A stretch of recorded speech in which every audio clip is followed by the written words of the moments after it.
আসসালামু আলাইকুম রহমতুল্লাহি বারাকাতুহু। আমি এখানে একটা ইউটিউব ভিডিও খুলেছি। এটা হলো যে জলের কিছু গ্রুপ, মানে গ্রুপস অফ ওয়াটার। যদি এটা ভালো লাগে লাইক কমেন্ট শেয়ার সাবস্ক্রাইব করবো। যেমন Mum water, fresh water, coke water, মৌজু ওয়াটার, পেপসি ওয়াটার আছে না। সো আমরা মনে আছে না, আমরা ফ্যাক্টরি থেকে আমরা পাই। So everywhere like we get them. So Mum water আর আর যে একটা আছে না, আমি একটা ভিডিওতে দেখাইছিলাম শর্ট অ্যাডে, কিনলে দ্য গ্রুপ অফ কোক, মানে সো এটা হলো সেইটাই।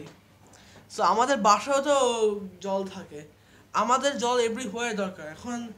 শুধু এভরি জল ইজ দ্য মাম। সো আমাদেরকে এভরিওয়্যার দরকার, আমাদের গোসল ব্যথার জন্য না, এই জন্য এই দরকার। So that's why we need it everywhere, না হলে তো আমরা পারবো। সো এখন আমরা যখন চলে যাই না সাঁতার কাটতে, তো আমরা যখন ড্রিম ওয়াটার পার্কে যাই, তখন আমরা একটা ভূত আছে না, ওই ফালায়। সো ওইটা সেই টাইম। সো বিদায় করাচ্ছি, বিদায়। লাইক কমেন্ট শেয়ার সাবস্ক্রাইব, বিদায়।